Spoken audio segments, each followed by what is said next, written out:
당신이 원하는 모든 걸 잃었는데도 속이 텅 비어 있다면, 승진하고 돈 벌고 멋진 차 사고 인스타에 완벽한 사진 올렸는데도 왜 행복하지 않을까요? 더 끔찍한 건 뭘 더 가져도 이 공허함이 사라지지 않는다는 거죠. 19세기 독일 철학자 쇼펜하우어는 이 불편한 진실을 간파했습니다. 우리는 영원히 만족할 수 없도록 설계된 존재라는 것을요. 오늘은 왜 우리가 끝없이 뭔가를 원하면서도 결코 채워지지 않는지 그 잔혹한 메커니즘에 대해 이야기해 보겠습니다. 쇼펜하우어가 발견한 건 단순하지만 충격적입니다. 우리 내면에는 의지라는 맹목적인 힘이 존재하는데 이 의지는 생각도 추론도 하지 않아요. 그냥 원할 뿐이거든요. 배고프면 음식을, 외로우면 관심을, 불안하면 안정을 끝없이 갈구하죠. 매일 아침 눈 뜨면 이미 머릿속에 할 일 목록이 가득 차 있잖아요. 해결해야 할 문제들, 얻어야 할 것들이 줄지어 서 있죠. 평화롭게 그냥 존재하는 게 왜 이렇게 어려울까요? 의지가 그걸 허락하지 않기 때문입니다. 새 휴대폰 사고 싶어서 몇 주 동안 리뷰 찾아보고 스펙 비교하다가 드디어 질렀을 때를 생각해보세요. 처음 며칠은 기분 좋죠. 근데 일주일 지나면 어떻게 되나요? 그냥 서랍 속 물건 하나일 뿐이에요. 더 최악은 더 나은 신모델이 벌써 나와 있다는 거죠. 그럼 또 그게 갖고 싶어지는 겁니다. 이게 왜 일어나냐면요. 우리 뇌가 만족하도록 설계되지 않았기 때문이에요. 생존을 위해 만들어진 거거든요. 가진 것에 만족했던 조상들은 살아남지 못했어요. 더 많은 음식, 더 나은 피난처를 원했던 사람들이 자손을 남겼죠. 당신은 만족할 줄 몰랐던 사람들의 DNA를 물려받은 겁니다. 문제는 여기서 시작됩니다. 뭔가를 원하는 순간부터 그걸 얻기까지 그 사이의 시간은 고통이거든요. 불안하고 초조하고 밤에 잠도 제대로 못 자요. 욕망은 정신 에너지를 빨아먹고 작은 장애물에도 짜증나게 만들며 방해하는 사람들한테 화내게 만들거든요. 쇼펜하우어는 이를 결핍의 상태라고 불렀습니다. 뭔가 없으면 내가 불완전하다고 느끼는 거죠. 항상 뭔가 부족하니까 절대 완전해질 수 없고 평화도 찾을 수 없으며 영원히 뭔가를 쫓게 되는 겁니다. 그런데 더 놀라운 게 있어요. 욕망하지만 갖지 못하는 고통보다 더한 게 있거든요. 바로 아무것도 욕망하지 않는 상태예요. 쇼펜하우어는 모든 욕망을 충족시키면 또 다른 종류의 지옥, 바로 권태에 빠진다는 걸 발견했습니다. 주말에 할 일 없이 멍하니 있을 때 느껴지는 그 공허함 있잖아요? 그게 바로 권태거든요. 우리 뇌는 목표가 필요해요. 쫓을 무언가가 필요하죠. 그래서 많은 부자들이 불행한 겁니다. 원하는 건 다 가졌는데 이제 뭘 원해야 할지 모르거든요. 그래서 우리는 두 가지 고통 사이에 갇힙니다. 욕망하지만 갖지 못하는 고통, 그리고 모든 걸 가졌지만 공허한 고통이죠. 쇼펜하우어는 인간의 삶을 고통과 권태 사이를 오가는 진자운동에 비유했어요. 우리는 항상 이 둘 중 하나에 있고 중간의 만족감은 너무 짧아서 거의 인지하지 못할 정도거든요.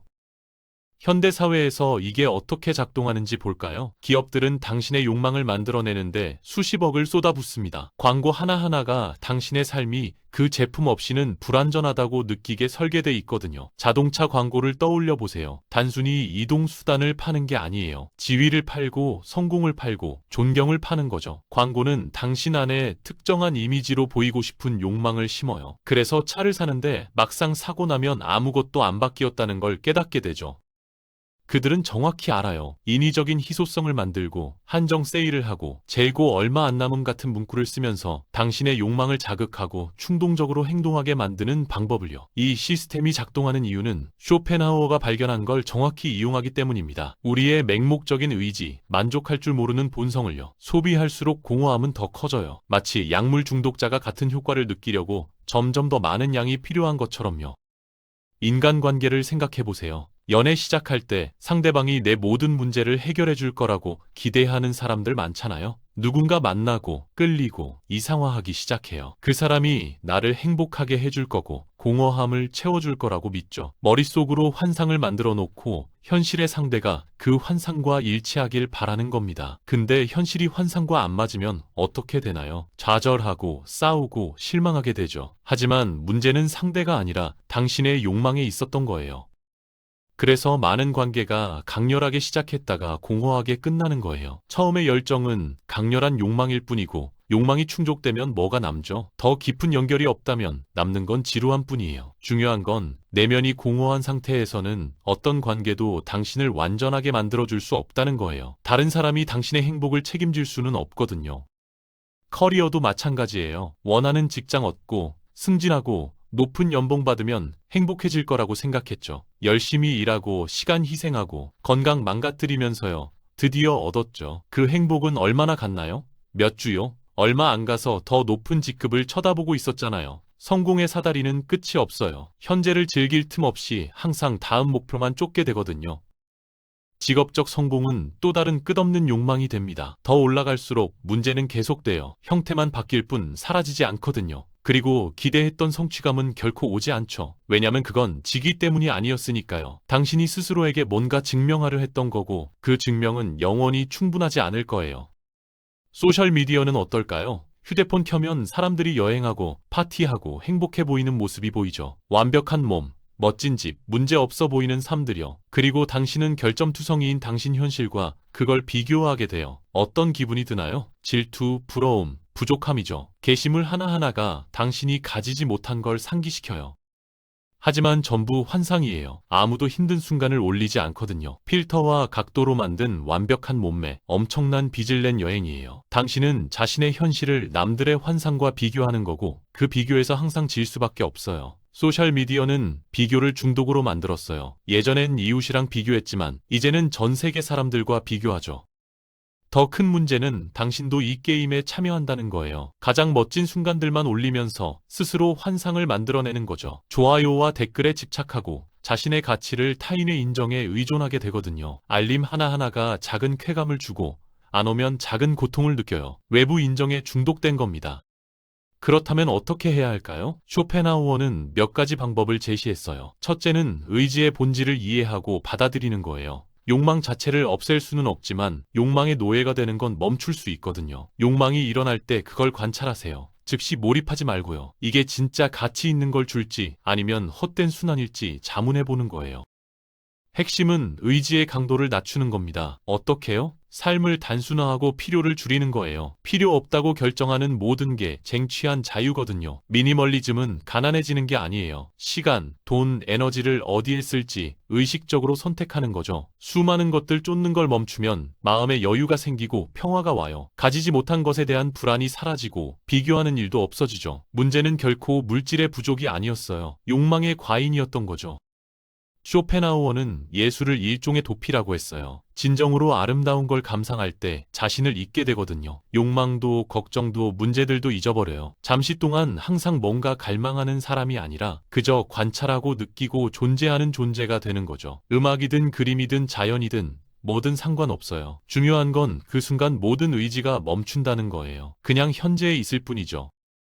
또 하나 도움이 되는 건 연민이에요. 모든 사람이 같은 맹목적인 의지 때문에 고통받는다는 걸 이해하면 용서하기가 훨씬 쉬워져요. 당신을 짜증나게 한 사람도 그 악순환에 갇혀 있고 까다로운 상사도 고통받고 있거든요. 모두가 어떻게든 자신의 의지를 잠재우려 애쓰고 있어요. 이 깨달음은 당신을 중심에서 벗어나게 해요. 모든 걸 개인적으로 받아들이는 걸 멈추게 하고 모두가 각자의 싸움을 하고 있다는 걸 알게 되는 거예요. 흥미로운 건 자신의 욕망에 덜 신경 쓸수록 삶이 더 가벼워진다는 거예요. 사람들은 물건을 쌓는 게 행복을 안 준다는 걸 깨닫고 있거든요. 물건 버리고 집을 간소화하고 책임을 줄이면서 더 큰 평화를 느낀다고 말해요. 의지가 적을수록 고통도 적어요. 수도승대라는 게 아니고 모든 쾌락을 부정하라는 것도 아니거든요. 자각과 선택에 관한 거예요. 욕망을 가질 수 있지만 그 욕망에 의해 규정될 필요는 없어요. 뭔가 원할 수 있지만 행복하기 위해 그것에 의존할 필요는 없는 거죠. 차이는 집착에 있어요. 특정 결과에 집착하면 어떤 장애물도 비극처럼 느껴져요. 하지만 열린 마음으로 받아들이면 모든 게 훨씬 가벼워지거든요. 시험에 합격하고 싶은데 행복이 오로지 그 결과에만 달려 있다면 결과 나오기도 전에 이미 고통받고 있을 거예요. 하지만 합격하고 싶지만 안 될 수도 있다는 걸 받아들이고 어떤 결과든 괜찮을 거라는 확신이 있다면 과정이 훨씬 덜 고통스러울 거예요. 중요한 건 결과를 내려놓고 자신의 역할을 다하는 거죠. 냉혹한 진실이 하나 더 있어요. 당신은 죽을 거예요. 당신이 정복한 모든 게 뒤에 남겨질 거거든요. 차, 집, 돈 그 어떤 것도 당신과 함께 가지 않아요. 쇼펜하우어는 이 죽음에 대한 인식을 도구로 활용했어요. 모든 게 일시적이라면 덜없는 것들 때문에 그렇게 고통받는 게 무슨 의미가 있을까요? 이건 우울한 메시지가 아니에요. 오히려 해방감을 주는 메시지거든요.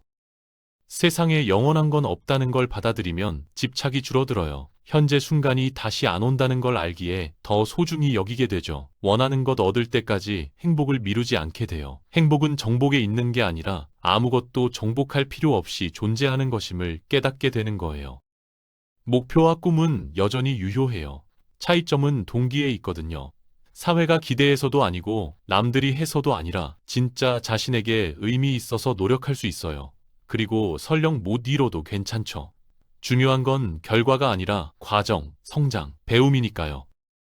지혜는 게임의 본질을 파악하는 데 있어요. 당신은 원하는 게 많을수록 고통이 커지는 게임을 하고 있는 거예요. 이 사실을 알면 게임을 다르게 할 수 있어요. 원하는 걸 줄이고 가진 것에 더 감사할 수 있죠. 세상은 계속 돌아갈 거고 사람들은 계속 달릴 거예요. 하지만 당신은 그 경쟁에 참여할 필요가 없어요. 흥미로운 역설이 있어요. 행복을 필사적으로 쫓는 걸 멈추면 행복이 더 자주 온다는 거죠. 외부 인정을 갈구하지 않을 때 사람들이 당신을 더 존중해요. 뭔가에 집착하지 않을 때 그걸 더 깊이 소중히 여기게 되거든요. 마치 모래를 쥐고 있는 것처럼요. 세게 쥐면 쥘수록 더 많이 빠져나가죠. 손에 힘을 빼면 그대로 있어요. 역사 속 수많은 현자들이 집착하지 말라고 했던 이유가 이거예요. 사물 자체가 나쁘기 때문이 아니라 집착이 감옥이기 때문이죠. 사물을 갖고 즐기고 기뻐할 수는 있어요. 하지만 의존해서는 안 돼요. 소유를 정체성으로 삼아서도 안 되고요. 모든 건 변해요. 변하지 않는 유일한 건 변화 그 자체죠. 쇼펜하우어는 이를 몸소 실천하며 살았어요. 부유했지만 소박하게 살았고 지식은 풍부했지만 명성을 쫓지 않았거든요. 그는 현실을 있는 그대로 보여줘요. 고통이 인간 삶의 일부라는 거예요. 고통을 완전히 없앨 수는 없지만 크게 줄일 수는 있거든요. 더 큰 자각을 가지고 살 수 있고 더 나은 선택을 할 수 있으며 헛된 욕망 쫓으며 스스로를 파괴하는 짓을 멈출 수 있어요. 첫 단계는 스스로에게 거짓말하는 걸 멈추는 거예요. 물건 사는 게 당신을 행복하게 안 해요. 좋아요가 당신의 가치를 결정하지 않아요. 지기가 공허함을 안 채워줘요. 잘못된 곳에서 행복 찾는 걸 멈출 때 비로소 진짜 행복을 찾아야 할 곳에서 찾을 수 있어요. 진짜 행복을 주는 곳들은 생각보다 훨씬 단순해요. 진솔한 대화, 여유롭게 감상하는 석양, 생각을 넓혀주는 책, 목적지 없이 걷는 산책 같은 거요. 이런 건 돈 안 들어요. 소셜미디어에서 자랑할 것도 아니죠. 하지만 이런 게 당신 내면에 진짜 뭔가를 채워줘요. 왜냐면 이건 뭔가 갈망하는 게 아니라 그저 존재하는 것에 관한 거니까요. 쇼펜하우어는 우리에게 잔혹한 선물을 남겼어요. 여과되지 않은 진실이죠. 네, 욕망이 많을수록 고통도 커져요. 하지만 이 진실을 아는 순간 당신은 자유로워질 수 있어요. 게임의 규칙을 알았으니 이제 다르게 시작할 수 있거든요.